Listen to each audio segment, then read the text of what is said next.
On this episode of What's New in Bismarck, Mandan, we feature a brand new marina, Driven Marine. Let's see what Driven Marine is all about.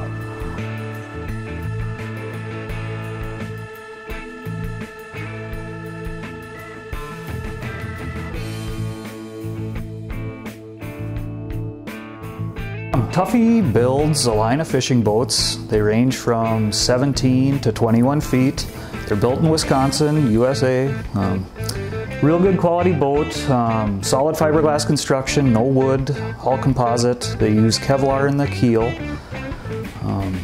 They make a variety of different layouts. You can get full windshields, tiller models, one windshield, dual bubbles. They're basically all fishing boats, but the layouts can be customized to fit your style of fishing. If you want a full windshield boat, you can get that. You can get a tiller boat where you control in the back.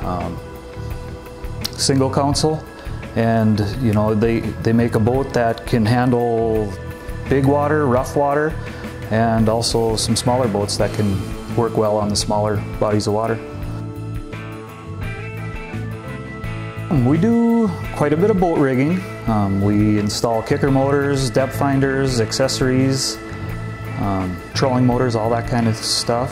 We do some minor trailer repair, electrical repair. www.drivenmarine.net. We will have probably this boat here if I still have it. If not, we'll have another boat there.